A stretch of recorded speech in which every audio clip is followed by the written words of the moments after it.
Bila dia nak meninggal dunia, dia terlekat yang ni, barang yang dia jaga ni dalam hidup. Para hadis kan perhati, hobi para hadis kan apa dia? Bila kita ni minat, kalau kita ni jenis minat masak kan, jenis minat masak dalam hidup kita, dekat nak mati teringat ni masakan kita, teringat nanti kan kita meninggal dunia, Conway tu siapa ambil? Kalau kita meninggal dunia nanti, yang pakaian jubah kita ni siapa yang pakai? Ini yang ni semua ni kesan daripada mana? Kesan bila kita melekat dengan yang ni. Satu, belum kita meninggal dunia ni, kita diajar supaya tanggal dunia. Dalam hidup kita ni buang benda apa habit kita, tabiat yang melekat dalam hidup di dunia, kena tanggal. Jangan kita lekat habit kita dengan dunia. Kalau kita lekat habit kita dengan dunia, dekat nak mati memang jadi buruk sangka dengan Allah. Lekat buruk sangka kita tu banyak dengan Allah Subhanahu Wa Taala. سنخوض معاركنا معهم وسنمضي جموعا نردعهم ونعيد الحق المغتصب وبكل القوة ندفعهم. بسم الله الرحمن الرحيم. الحمد لله رب العالمين.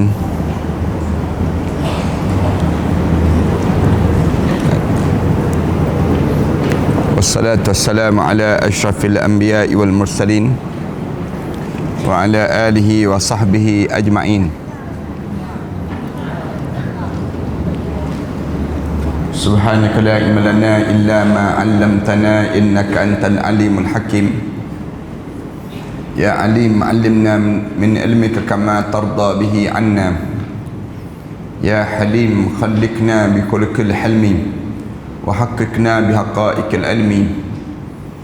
اللهم أخرجنا من ظلمات الوهم وأكرمنا بنور الفهم وافتح علينا بمعرفة العلم وحسن أخلاقنا بالحلم وسهل لنا أبواب فضلك وانصر علينا من خزائن رحمتك يا أرحم الراحمين ويا أرحم الراحمين ويا أرحم الراحمين. أما بعد.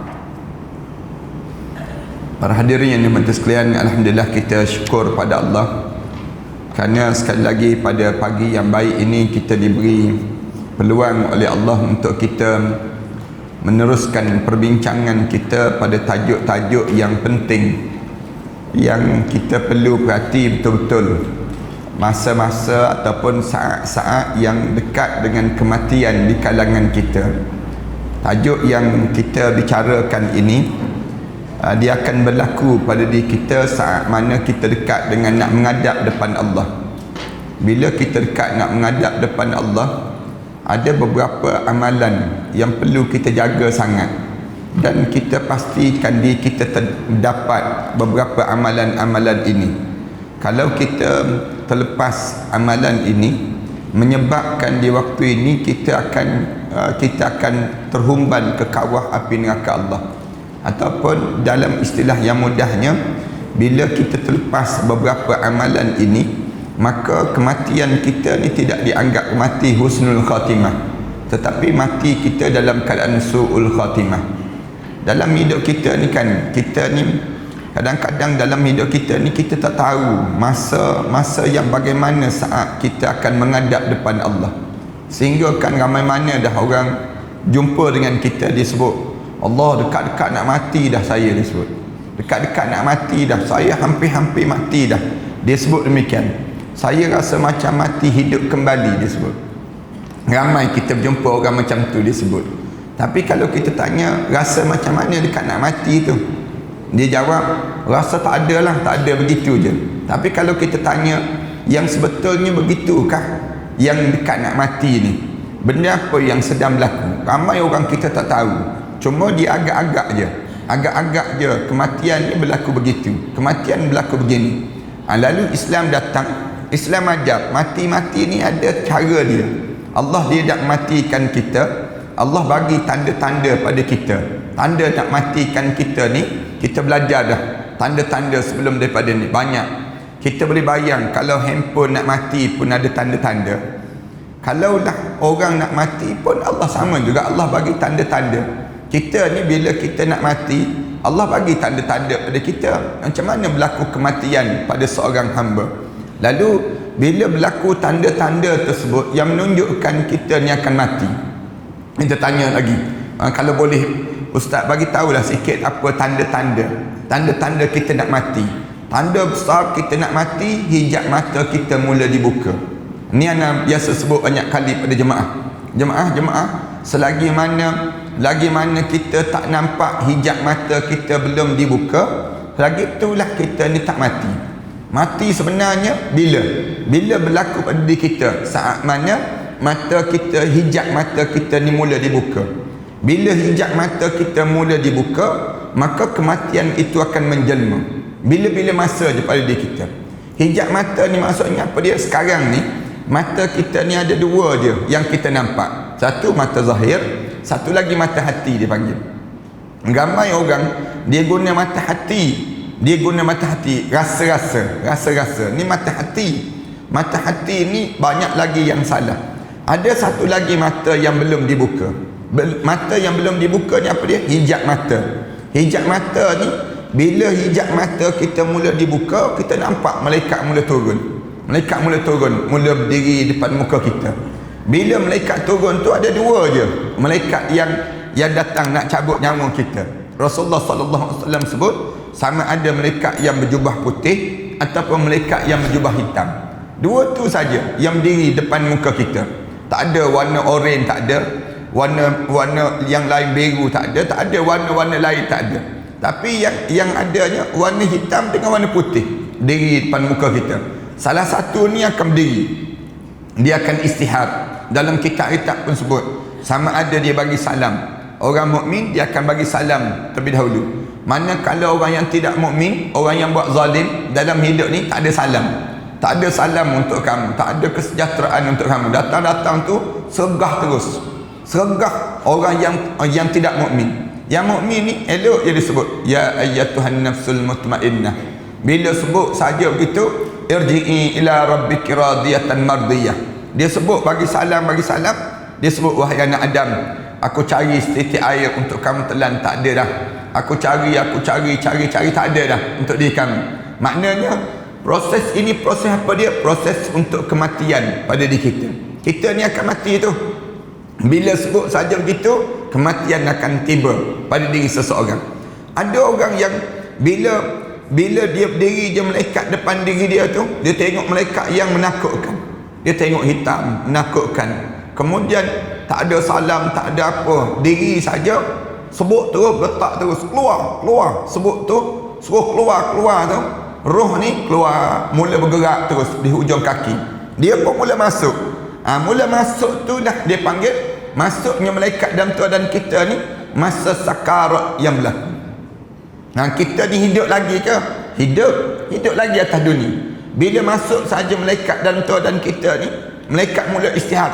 Wajaat sakratul maut bil haqq, dzalika ma kunta minhu tahid. Telah sampai masa sakaratul maut yang penuh dengan kebenaran.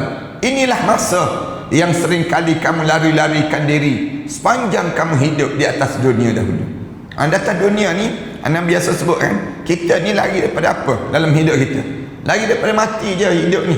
Hidup ni, segala benda yang kita sedang buat, lari dalam hidup ni jangan bagi mati je. Jangan sampai malaikat cepuk roh kita, senang kita ni. Belum, jangan sampai malaikat tarik nyawa kita. Bila dah mula kena tarik, malaikat tarik ni, tak ada nilai dah dalam hidup ni. Tak ada benda dah yang bernilai pada diri kita. Jadi dalam hidup kita ni, sepanjang kita hidup ni, kita ni nak menyelamatkan diri je. Jangan bagi kena cepuk lagi, kena tarik lagi nyawa. Jangan bagi tarik nyawa. Yang nak tarik nyawa ni bila? Ni masa ni. Bila berlaku sakarat, benda apa yang kita kena lakukan pada diri kita? Ni tajuk yang kita nak sebut ni. Tajuk yang bila berlaku sakarat, benda apa yang perlu kita jaga? Di antara benda yang kena jaganya, yang pertama dipanggil berbaik sangka dan takut kepada Allah. Ini tajuk yang kita sebut. Bila berlaku sakarat, berbaik sangkalah pada Allah. Sakarat ni bila berlaku, alim ulama tanya, sama ada hijab mata kita mula dibuka. Bila lagi sakarat ni berlaku? Bila kita ni ada orang yang panjang masa sakarat, ada orang yang Allah pendekkan masa sakarat dia. Ada orang yang panjang ni bila? Alim ulama kata, siapa yang umur 60 tahun maka dia akan sampai masa sakarat. Bila dia dah sampai umur 60 tahun, masa sakarat dah dalam hidup dia. Dia jangan fikir lagi tentang dia nak hidup panjang di atas dunia. Kerana Rasulullah dah sebut dah, umru ummati baina sittin wa sab'in. Umur umat aku di antara 60 tahun hingga 70 tahun. Bila 60 tahun hingga 70 tahun ni, kamu jangan sibuk lagi lah dengan yang lain. Kamu sibuk dengan diri kamu tu. Macam mana amalan apa yang kamu nak bawa untuk menghadap depan Allah. Masa ni, masa kita kena buat apa dia? Antaranya berbaik sangka dengan Allah. Berbaik sangka dengan Allah dan rasa takut. Takut yang disebut dengan takut kepada Allah Subhanahu Wa Taala ni sentiasa kena tak dalam jiwa kita. Dipanggil takut ada Allah. Takut ada Allah ni takwa yang ada, bukan takut macam kita takut dengan yang disebut dengan pencuri takut pada polis tu, tidak. Tapi takut ni dipanggil takwa pada Allah, yang sentiasa kita tambah dalam hati kita perasaan dekatnya kita dengan Allah Subhanahu Wa Taala. Tu mesti ada pada diri kita ni. Bila masa sakarat ni, kena ingat betul-betul. Yang pertama, berbaik sangka pada Allah. Kerana ramai orang kita ni jadi buruk sangka. Dekat nak meninggal dunia, dia sibuk tanya, kenapa aku kena meninggal dunia? Kenapa orang lain tak meninggal dunia? Kenapa aku yang mesti menghadap depan Allah? Aku baru ada satu penyakit, orang lain ada 7 penyakit tak mati-mati lagi. Kenapa aku yang muda yang mesti meninggal dunia? Orang lain yang lebih tua daripada aku tak meninggal dunia. Ini jadi buruk ni, buruk sangka yang berlaku dalam hidup kita. Tajuk ni lah yang kita bincang pada minggu yang sudah. Cerita tentang mengenai bila sakarat, benda apa yang kena jaga sungguh. Jaga, jangan buruk sangka. Dalam bahasa yang mudah, jaga hati. Kalau senangnya, kalau ada orang tanya, jaga apa saat mana sakarat? Jaga hati, jangan berbolak-balik. Jangan sampai peringkat hati kita ni datang benda-benda yang buruk. Kerana syaitan waktu mana kita sakarat, syaitan ganggu. Ganggu kat mana yang syaitan ganggu? Ganggu pada hati. Dia ganggu pada hati supaya kita ni jadi buruk sangka. Jadi kita tak jaga yang disebut dengan perasaan kita, tak jaga tubuh badan kita. Kerana bila berlaku masa sakarat, 3 keadaan berlaku. 3 keadaan ini berlaku. Yang pertama, kita mula fikir tentang nak tinggal dunia. Ini yang Anda biasa sebut. Bila berlaku sakarat, 3 ni serentak, dia akan terjadi pada diri kita. Yang pertama, nak tinggal dunia. Nak tinggal isteri, nak tinggal suami, nak tinggal anak. Nak tinggal ni, orang yang nak tinggal ni biasanya dia akan fikir macam manalah anak aku, macam manalah isteri aku, macam manalah suami aku. Yang ni yang terjadi, yang pertama. Yang kedua, yang kita kena lalui, sakitnya masa sakarat itu. Keadaan kita ni, kita jadi tak menentu pada diri kita. Badan kita ni habis sakit, tak ada tempat yang tak sakit. Kita pegang rambut sakit, orang gosok-gosok badan kita ni pun sakit. Kita ni jadi kelam kabut, tak tahu benda apa. Dia panggil sebut tak kena. Sebut tak kena ni terjadi bila berlakunya sakarat. Berlaku 2. Yang ketiga, mula terbayang masa yang kita nak lalui akan datang. Ini keadaan bila berlaku sakarat, mula fikir macam mana kita malam pertama di barzakh. Kejap lagi orang nak ke bumi jenazah kita, kejap lagi orang nak mandi jenazah kita, kejap lagi orang dah mula tinggalkan kita seorang-seorang dalam kubur, dalam tanah yang tak ada, yang dalam keadaan gelap pekat. Macam mana kita dalam suasana itu? Ini yang ni mula dibayangi. Saat mana? Saat sakarat. Waktu itulah hati kita ni jangan berbolak-balik. Hati kita ni kena jaga apa dia? Jaga, jangan sampai berbolak-balik. Antaranya Rasulullah pesan pada kita kan, Rasulullah ajar pada kita, sebut la ilaha illallahul halimul karim. Rasulullah sebut demikian. Rasulullah pesan, bila saat berlaku sakarat tu, berlaku je, tarik je roh kita di hujung kaki tu, mulut kita sebut terus la ilaha illallahul halimul karim. Ingat betul-betul ni doa yang diajar. Tak ada dalam kitab ni, tapi anda sebut ni. Dalam kitab yang lain disebut dalam doa ni. Mudah je, la ilaha illallahul halimul karim. Ini kalimah yang mudah.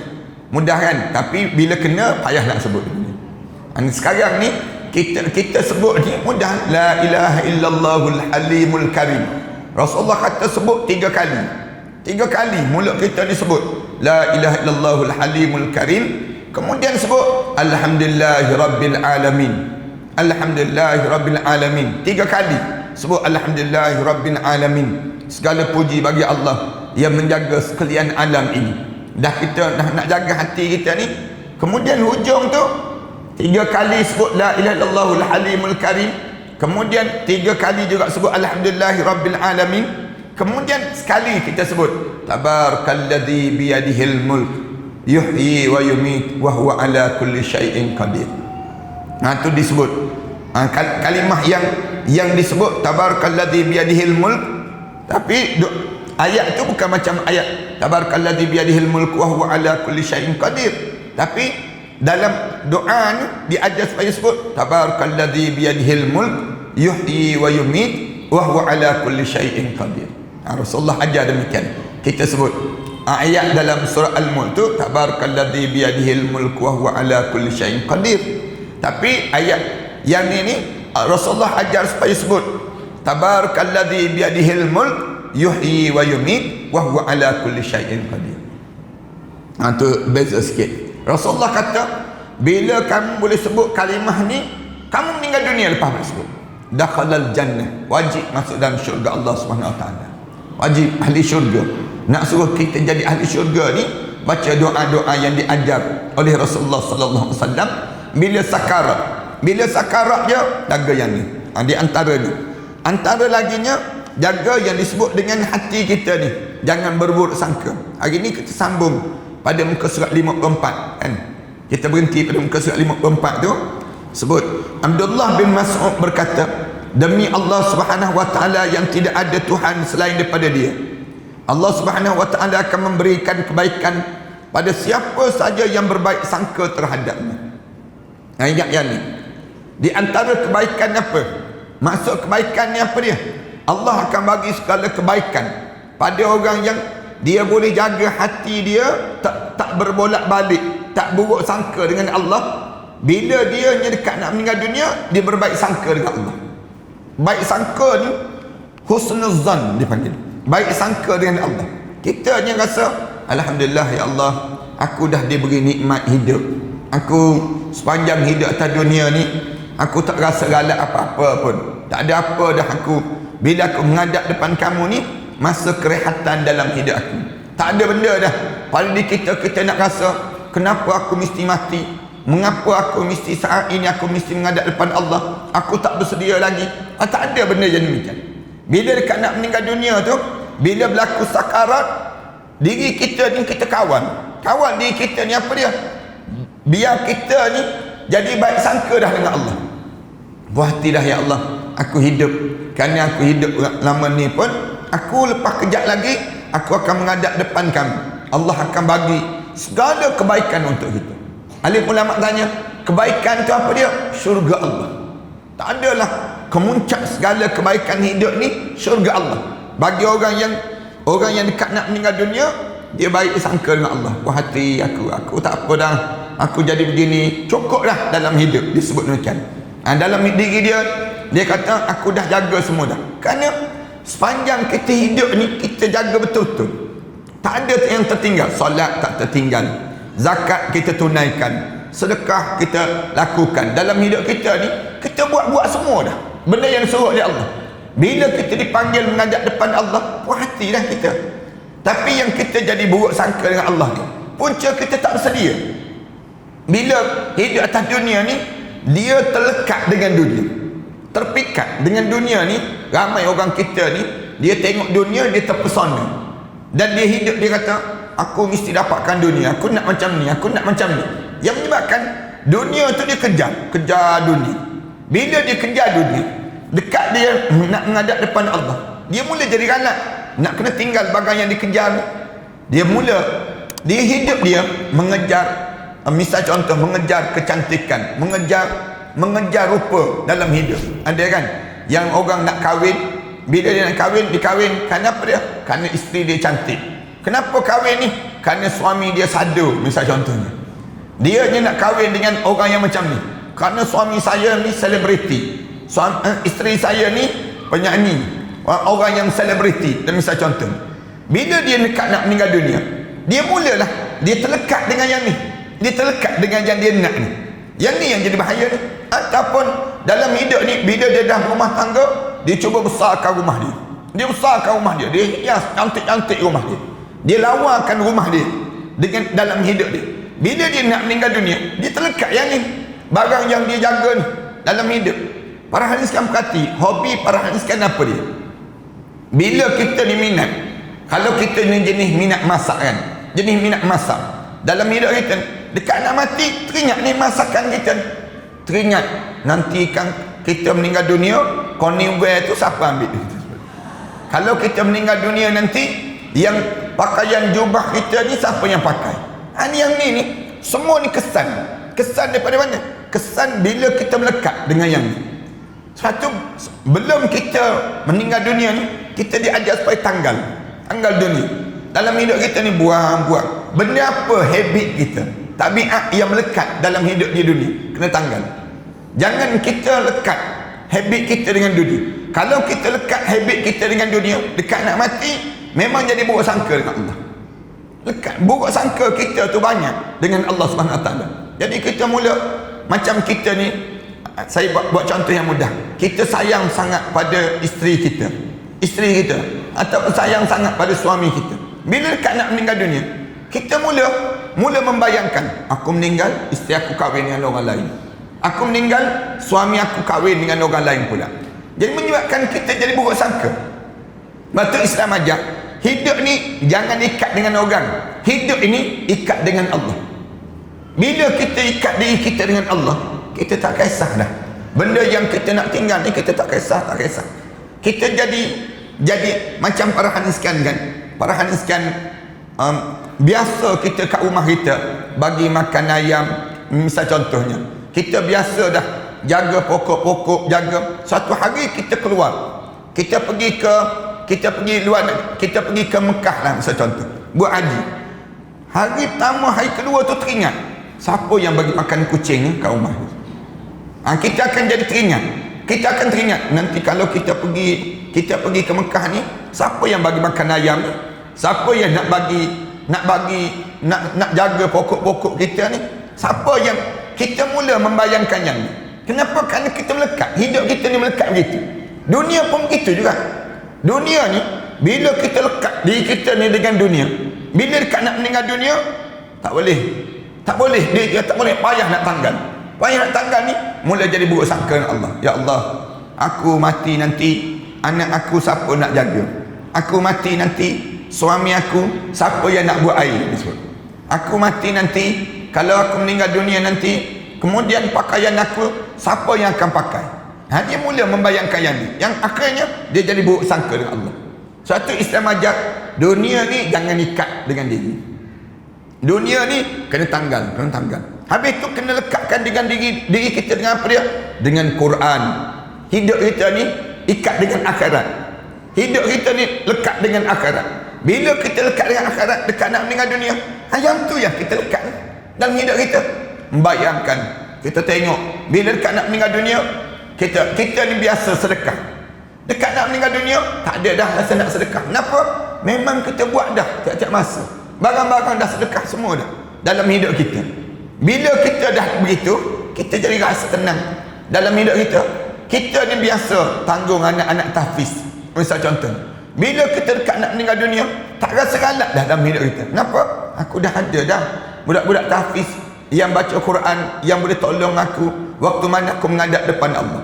Ini kenapa dia? Kerana kita hidup ni, kita ikat dengan akhirat, bukan kita ikat dengan dunia. Jangan. Rugi kalau orang kita ni hidup ikat dengan dunia. Dia akan jadi buruk sangka waktu mana dekat dengan kematian itu sendiri. Kita sebut, kita kata Ustaz sebut senang dah, kena pada Ustaz baru tahu dia sebut. Ada di kalangan kita sebut demikian. Yang ni lah kita kena. Sebab tu Islam suruh kita dengar kuliah. Dengar je. Tiap-tiap minggu ni dilatih pada kita dengar. Bila kita dengar, para hadis kan perhati betul-betul. Para hadis kan dengar kuliah, lama-lama berubah sikap. Ubah perangai kita ni tak sama dah dengan yang dulu-dulu. Kalau kita perhati diri kita dulu dengan kita perhati diri kita sekarang, jauh perubahan Allah buat. Kenapa? Kerana ni kesan daripada kita sentiasa dengar. Bila kita sentiasa dengar, fazakir, Allah sebut fazakir, bagi peringatan, ingatkan sepanjang masa. Fa inna dzikra tanfa'ul mu'minin lil mu'minin. Kerana dengan bagi peringatan, dia akan bawa manfaat dalam hidup orang mukmin. Kenapa dapat manfaat ni? Hasil daripada dapat manfaat ni kenapa? Kerana kitanya sentiasa nampak akhirat dalam hidup kita. Nampak akhirat, senang dalam hidup kita nak buat amalan-amalan dalam kehidupan kita. Antara amalannya berbaik sangka itu semua. Diriwayatkan oleh Ibnu Al-Mubarak daripada Sufyan, daripada Ibnu Abbas radhiyallahu anhu, dia berkata, apabila kamu semua melihat orang yang akan meninggal dunia, maka berilah kabar gembira dan katakan kepadanya agar berbaik sangka kepada Allah.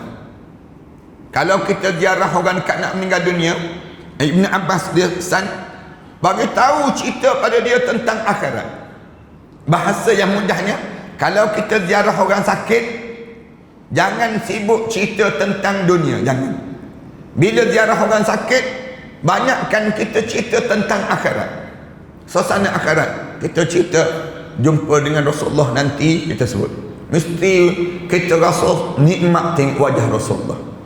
Mesti kita cerita tu. Bila kita berjumpa dengan orang sakit, cerita je tentang yang disebut dengan kehidupan suasana dia akan datang nanti.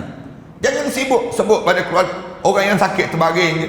Orang dah terbaring dah, dia tu dah. Kita pun sebut makan daging kambing semalam sedap. Nah, kalau segar-segar nanti kita makan pula ya. Kita cerita pada dia. Cerita dah lah tu cerita tentang dunia. Yang teruk lagi, kita pergi dekat dengan dia, sebut terus drama swasta malam hero tak menang lagi. Kita mula cerita-cerita yang kita tengok tersebut. Jangan. Bila pergi dekat dengan orang yang sakit, cerita apa dia? Cerita nikmat-nikmat syurga. Bagi tahu pada dia, dalam syurga nanti kita belajar dahulu, kita makan buahan. Makan buah dalam syurga ni, kita makan buah tu, makan rambutan rasa durian musangking. Kita makan rambutan lagi rasa cempedak. Makan lagi, makan buah rambutan tapi rasa tu berbeza-beza. Allah buat demikian. Makan satu jenis buah tapi Allah nikmat. Kita sebut demikian. Mereka pun kata, macam mana nak dapat yang tu? Mesti orang yang sakit ni akan sebut, macam mana nak dapat yang tu? Jangan lupa mulut kita ni sebut subhanallah wa bihamdi adada khalqih wa ridha nafsih wa zinata arsyih wa midada kalimati. Ulang. Bila sahabat-sahabat kita terbaring tu, kita pun sebut terus. Bibir kita ni jangan duduk menung je, jangan. Orang tanya bila kita sakit kan, terbaring je, kita ni rugilah kalau kita biarkan masa berlalu begitu saja. Kita ni ada orang sakit, orang tanya dia nak buat apa? Nak tengok cerita P.Ramlee, dia sebut demikian. Ada yang jenis demikian.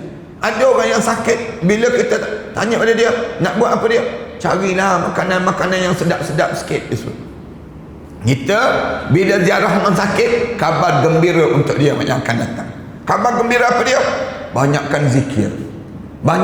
Sebut subhanallah walhamdulillah wala ilaha illallah wallahu akbar.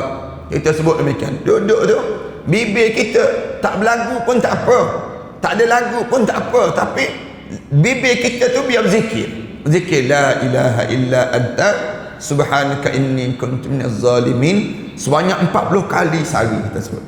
Kalau kita boleh meninggal dunia, saat mana bibir kita dah sebut 40 kali sehari la ilaha illa anta subhanaka inni kuntu minaz zalimin, tempat kita Allah jadikan mati kita ni pahala mati syahid di jalan Allah. Kita cerita benda-benda demikian pada sahabat-sahabat kita, yang menyebabkan bila kita ziarah orang sakit ni, orang yang dekat nak mati, cerita kabar-kabar gembira yang akan datang. Itu cara demikian. Jangan lama sangat, jangan. Ziarah orang sakit ni ziarah kejap-kejap je. Jangan kita masuk mula-mula masa lawatan berakhir dengan berakhirnya lawatan. Jangan demikian. Bila kita pergi ziarah orang sakit, sekejap je tengok, kerana dia nak rehat, kerana bagi peluang pada dia beramal. Masa kita pergi itu untuk mengingatkan dia saja di kalangan kita. Yang pertama, dan katakan kepadanya agar berbaik sangka kepada Allah. Bila kita pergi ziarah dia ni, orang sakit ni, sebutlah kalimah Alhamdulillah. Sebut pada dia, tengok dia tu, Alhamdulillah dah, kita sebut. La ba'sat tahur, kita sebut. Sikit je ni, sikit je, kita sebut.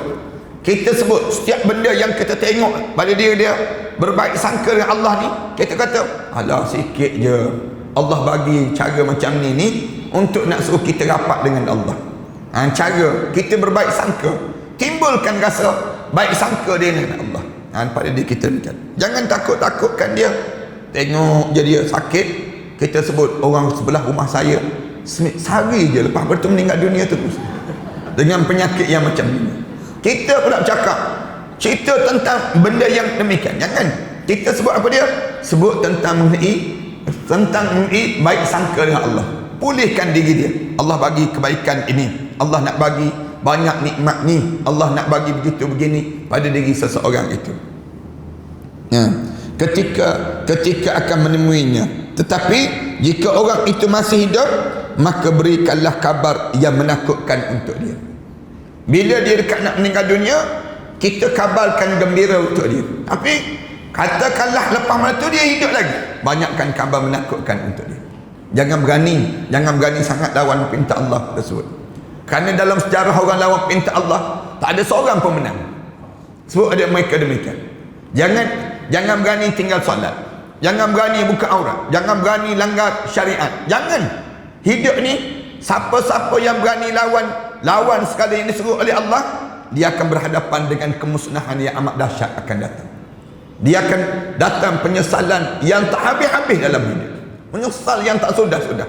Lalu kita kabarkan ketakutan pada dia dengan perasaan pada diri dia, jangan berani buat maksiat. Kalau orang tu dia dekat nak meninggal dunia, kabar gembira.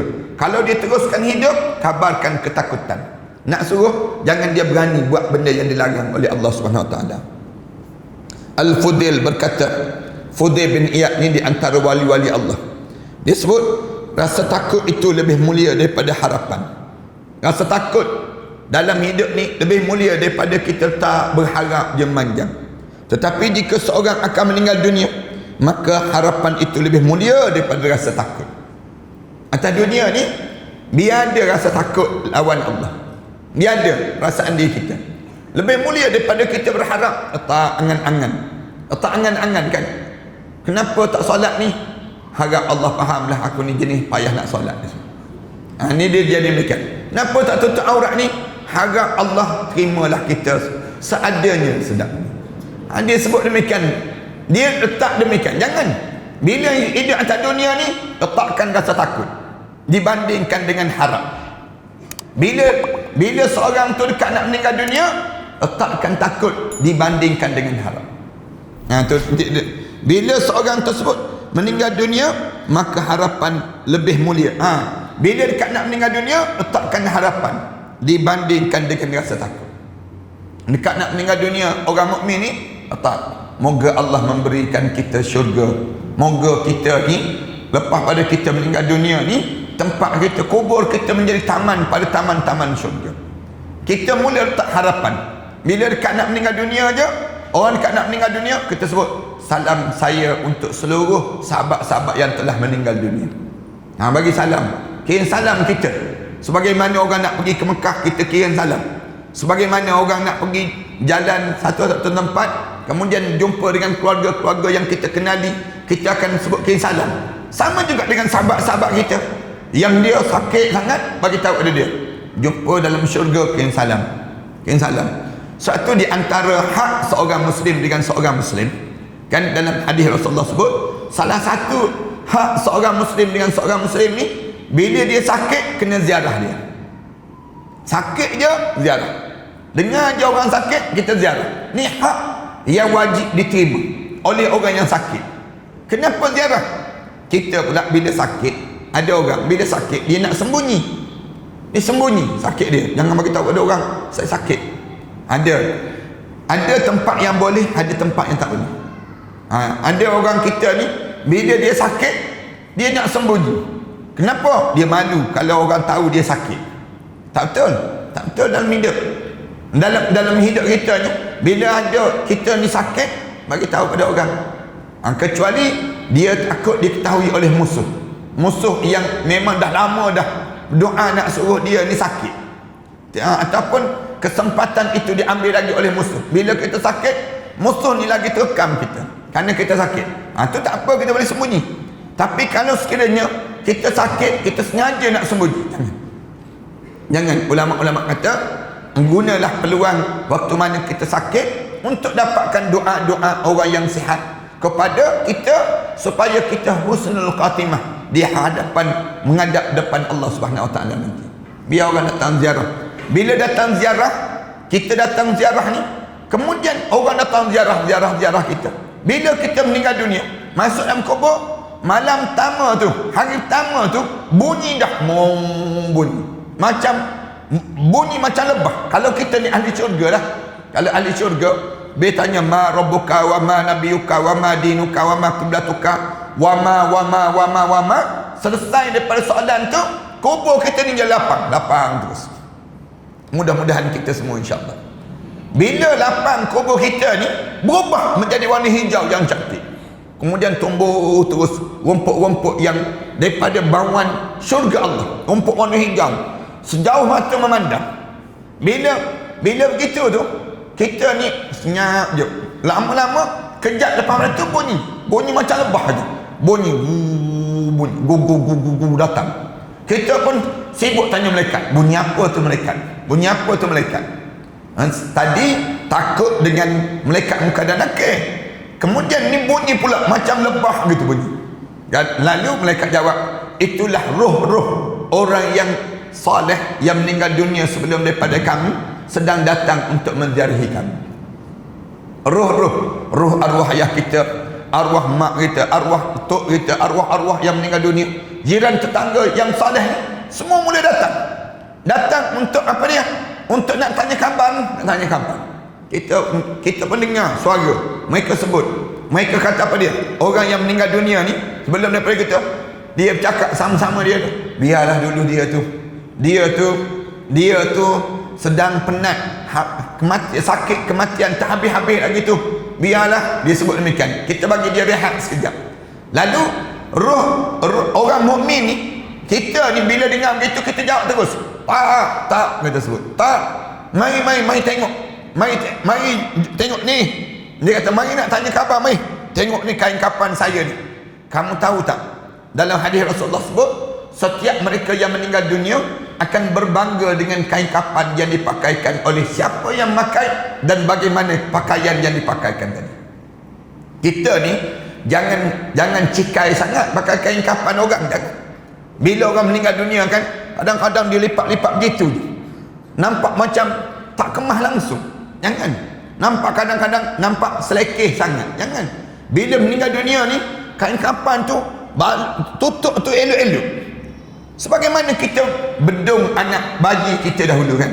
Bayi kita dahulu kan, yang kecil-kecil. Zaman sekarang tak bedung-bedung dah kan. Mengelupur begitu je budak.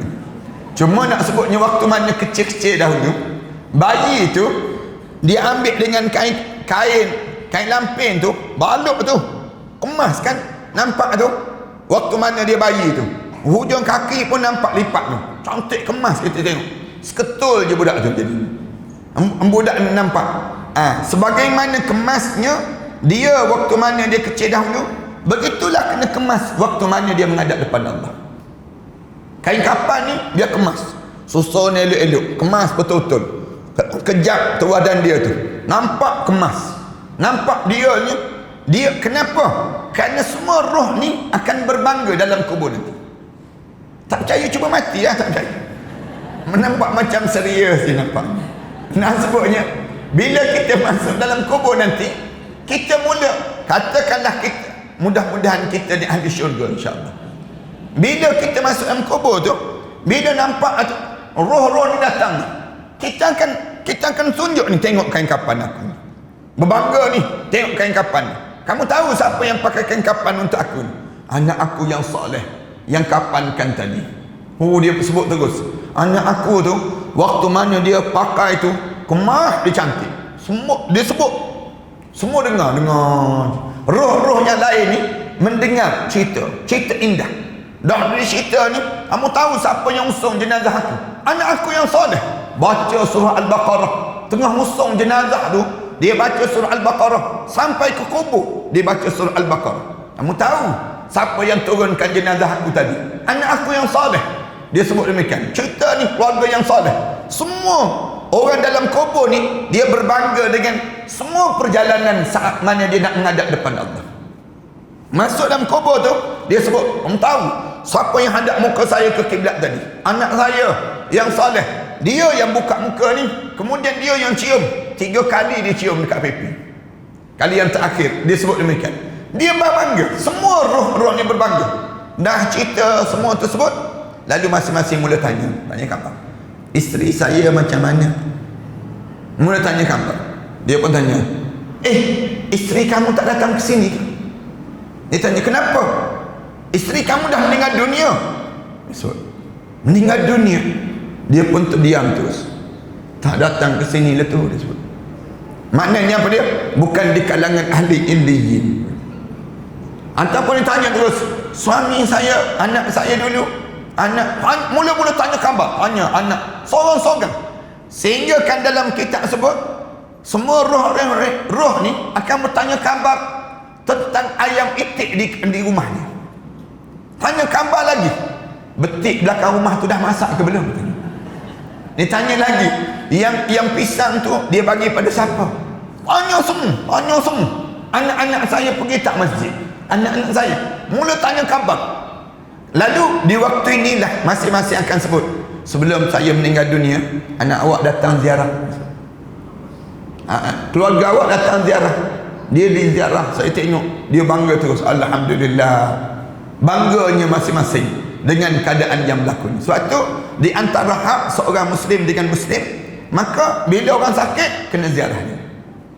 Ziarah tu untuk buat apa dia?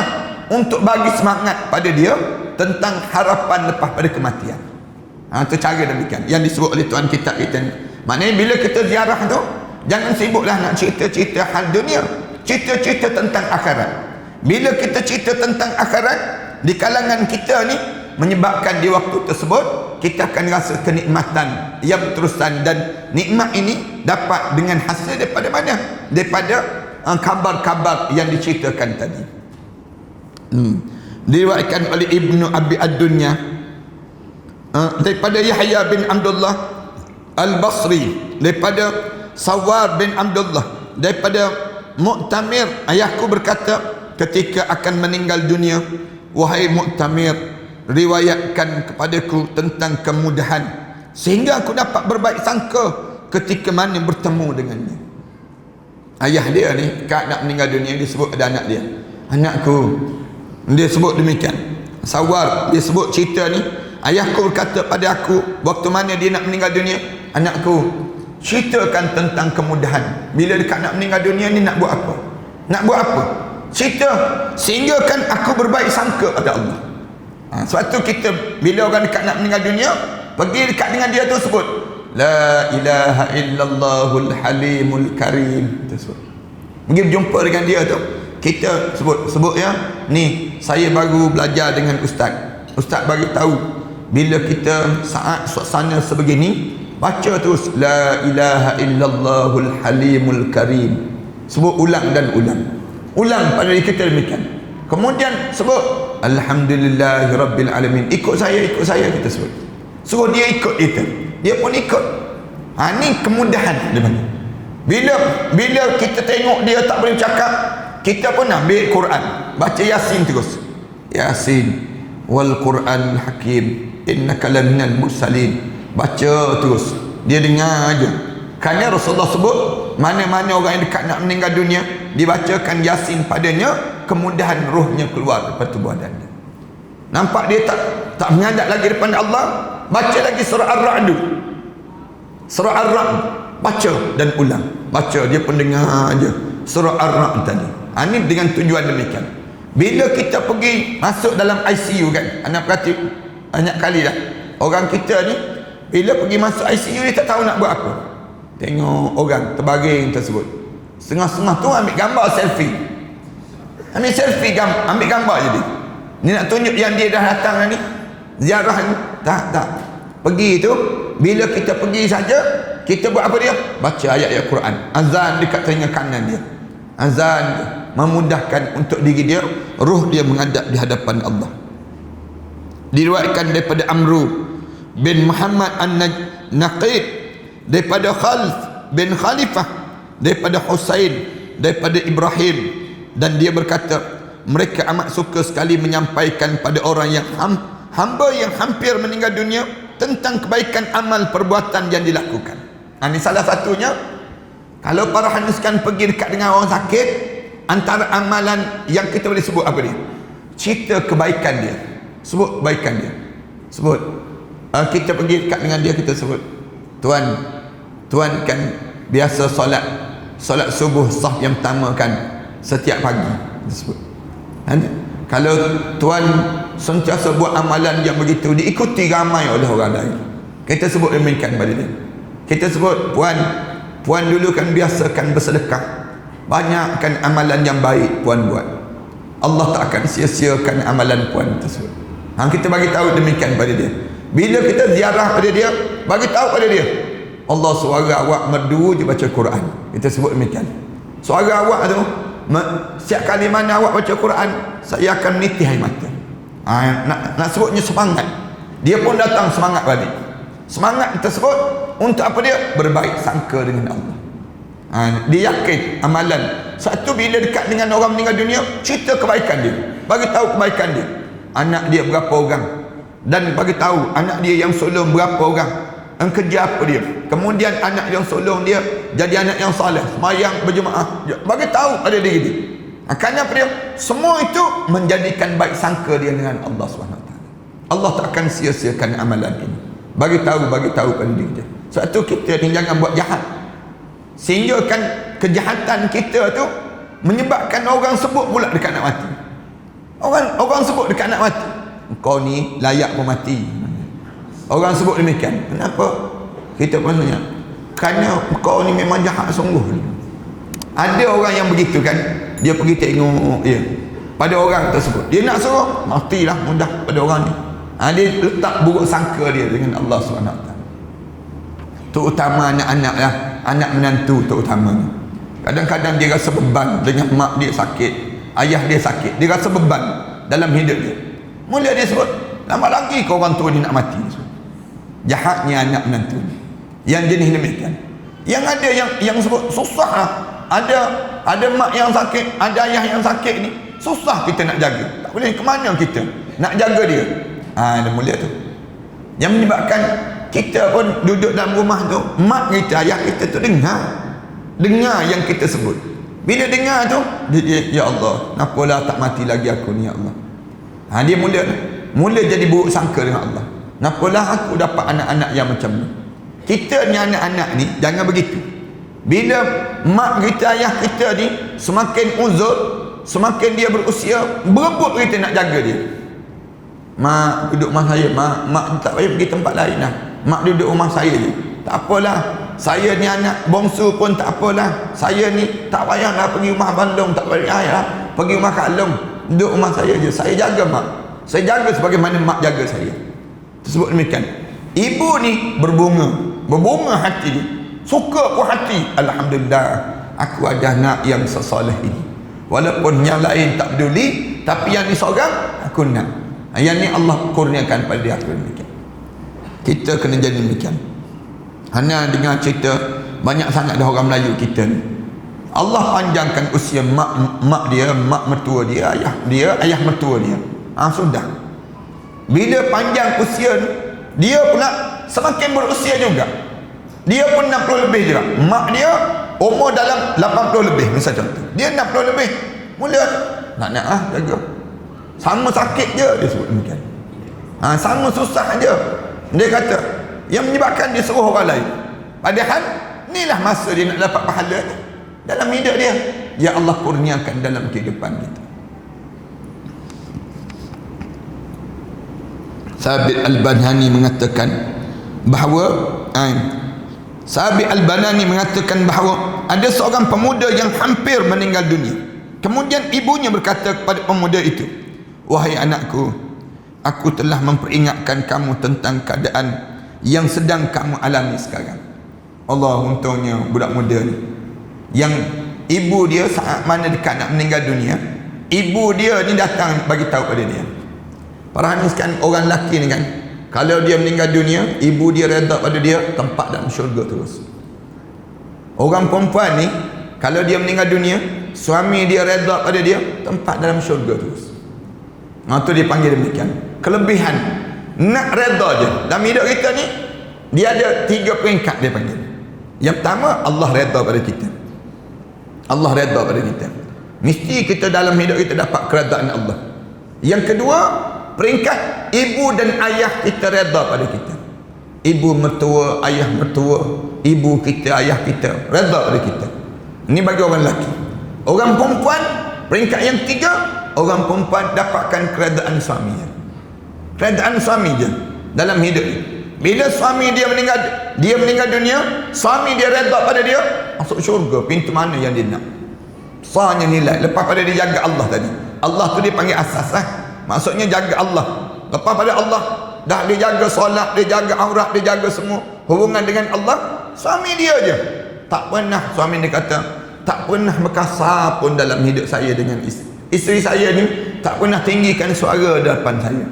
Isteri saya ni ikut sebut dah. Pukul 2 pagi kejut suruh buat nasi goreng kampung. Bingkah bangun juga dia sebut demikian. Agak-agak kita boleh bangun. Agak-agak kalau suami kejut bangun nasi goreng kampung dia sebut. Kita mesti tunjuk jam. Abang, celik mata sikit. Ni pukul berapa ni? Pukul berapa ni? Pukul 2 pagi ni bang dia sebut. Pukul 2 pagi. Tunggulah pagi esok sikit. Jangan. Bangun, bingkah bangun. Bangunlah kita buat kejap. Katanya Ustaz Kamalul Hisham, dia kata nasi goreng korang hajak, dia panggil. Nasi goreng kampung korang hajak, dia sebut. Kita dalam hidup kita ni boleh tak boleh kalau kita boleh jaga suami kita, kata aku redha lah isteri aku, tak ada benda pun yang dia buat yang tak baik pada dia, masuk syurga lah dia. Tempat yang terbaik lah dalam hidup dia.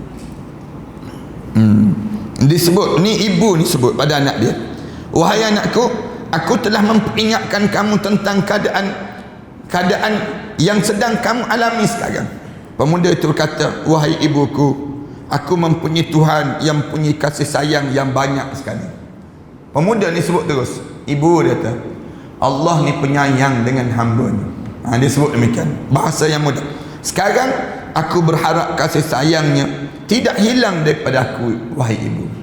Katanya anak muda ni sebut, ibu dia kata, ibu jangan risaulah, Allah tu sayang pada hamba dia. Saya ni sekadar dipinjamkan oleh Allah dalam kekeluargaan ini. Allah pinjamkan sekejap. Ibu jangan bimbang, dengan kasih sayang Allah itu jauh lebih mengatasi daripada kasih sayang segala-galanya. Dia sebut demikian. Kemudian Sabit kemudian berkata, Allah Subhanahu wa taala akan memberikan kamu rahmat kerana kamu telah berbaik sangka kepadanya ketika mana keadaan kamu sekarang. Maksudnya Allah akan belah kasihan pada kamu. Bila kamu ni keadaan yang sesukar ini, tiba-tiba kamu boleh jaga juga, kamu boleh tahan juga pada diri kamu, Allah kurniakan kebaikan untuk diri kamu. Dengan kebaikan yang banyak, belah kasihan Allah itu akan berterusan untuk diri kamu. Kemudian disebut lagi, jika Yahya bin Zakaria bertemu Isa, maka wajahnya menjadi masam, sedangkan Isa akan tersenyum.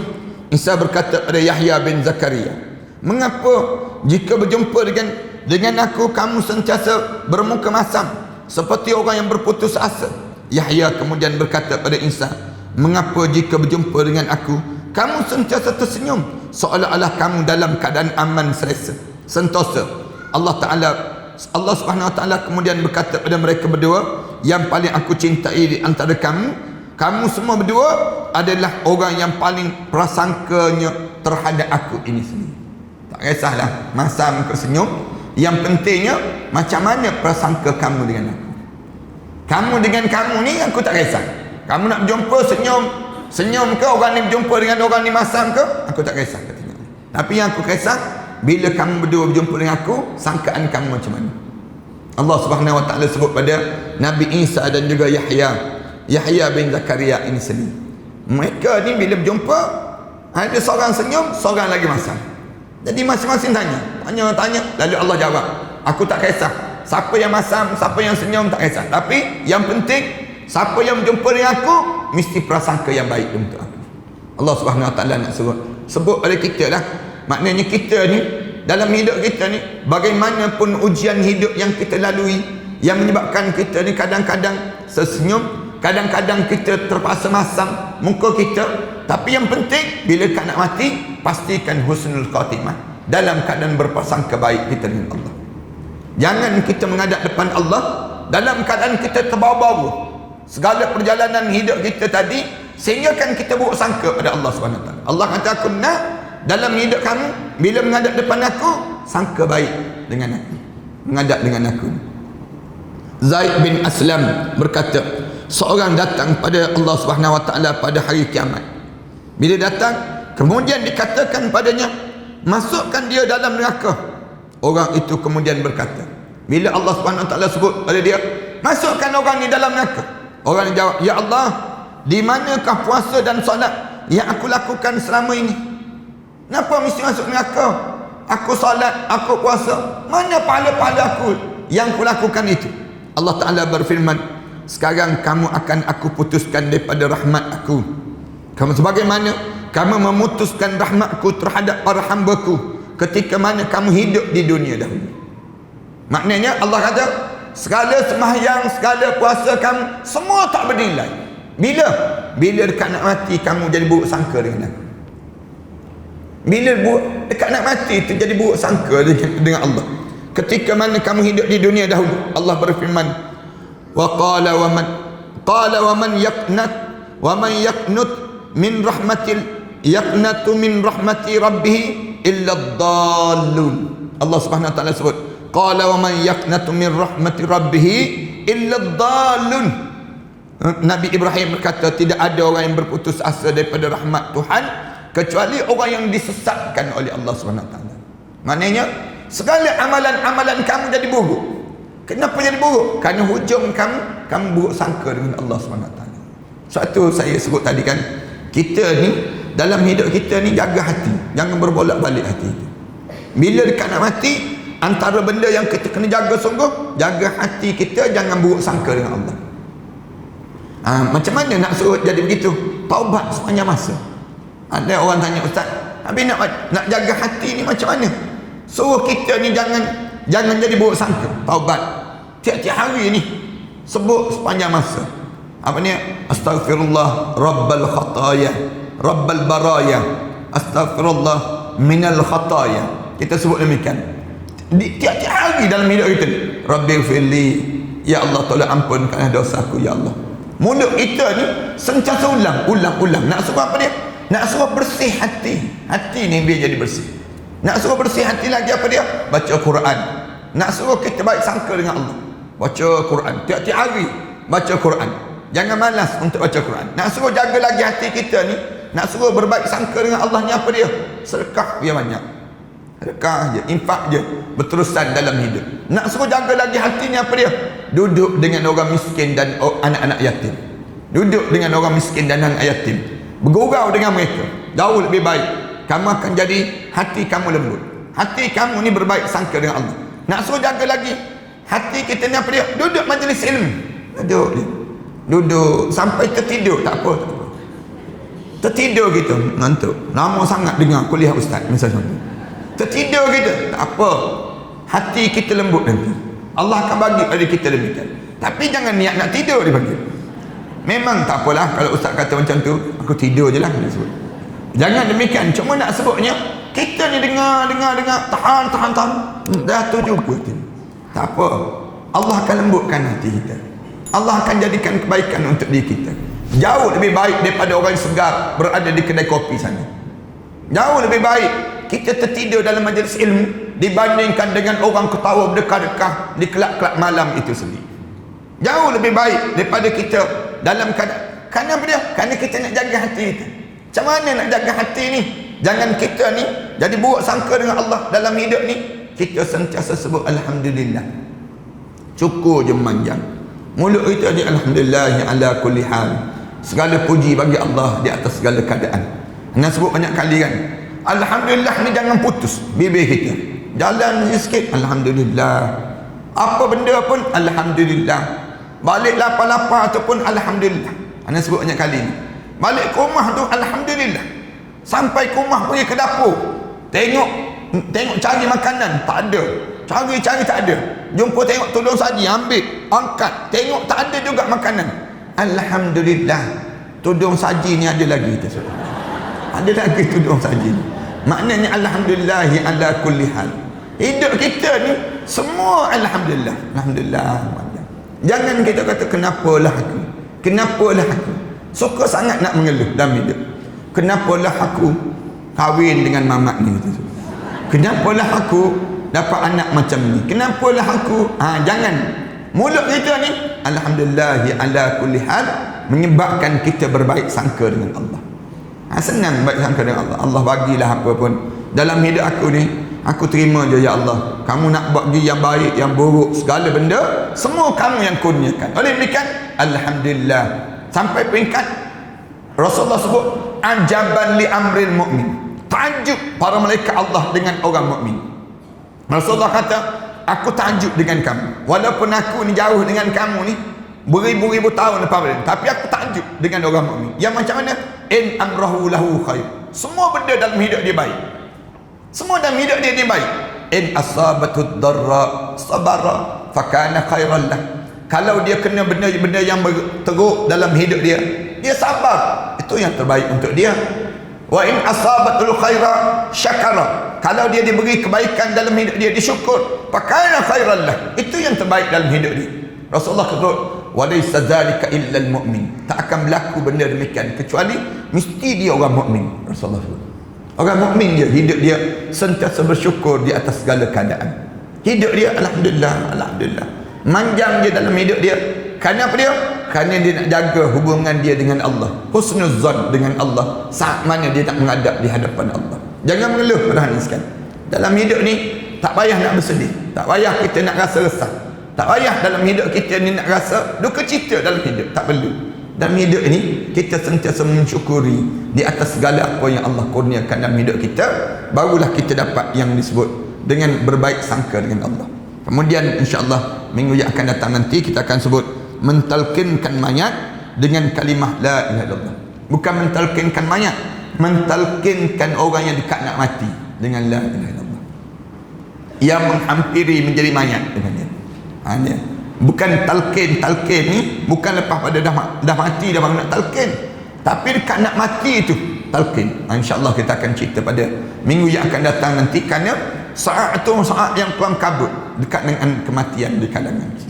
Mudah-mudahan Allah panjangkan lagi umur kita insyaAllah. Wassallallahu ala Muhammad wa ala alihi wa sahbihi wa barik wa sallam walhamdulillahi rabbil alamin. Bismillahirrahmanirrahim. Alhamdulillahi rabbil alamin. Wassalatu wassalamu ala rasul amin wa ala alihi wa sahbihi ajma'in. Rabbana aftah bainana wa baina qawmina bil haqq wa anta khairul fatihin. Rabbana zalamna anfusana wa illam taghfir lana wa tarhamna lanakuna minal khasirin. Rabbana wa tub alaina innaka antat tawwabur rahim.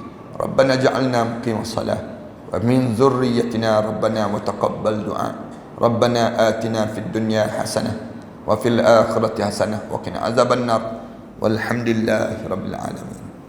سنخوض معاركنا معهم وسنمضي جموعا نردوهم ونعيد الحق المغتصب وبكل القوة ندفعهم بسلاح الحق البتار سنحرر أرض الأحرار ونعيد الطهر إلى القدس من بعد الذل وذا العار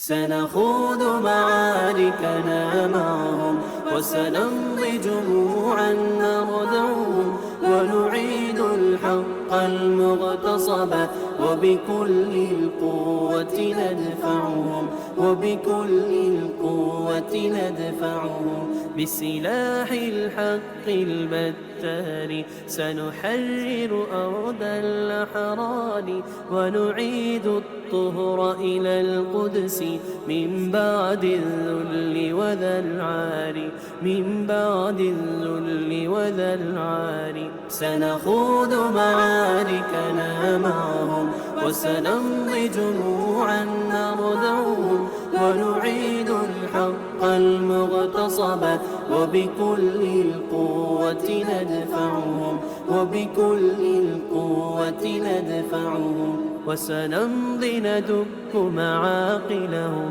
بدبيل دام يقلقهم وسنمحو العار بأيدينا وبكل القوة نردعهم وبكل القوة نردعهم سنخوض معاركنا معهم وسنمضي جموعا نردعهم ونعيد الحق المغتصب وبكل القوة ندفعهم وبكل القوة ندفعهم لن نرضى بجزء محتل لن نترك شبرا للذل ستمور الأرض وتحرقهم في الأرض براكين تغلي في الأرض براكين تغلي سنخوض معاركنا معهم وسنمضي جموعا نرضعهم ونعيد الحق المغتصب وبكل القوة ندفعهم وبكل القوة ندفعهم سنخوض معاركنا معهم وسنمضي جموعا نردعهم ونعيد الحق المغتصب وبكل القوة ندفعهم وبكل القوة ندفعهم سنخوض معاركنا معهم وسنمضي جموعا نردعهم ونعيد الحق المغتصب وبكل القوة ندفعهم وبكل القوة ندفعهم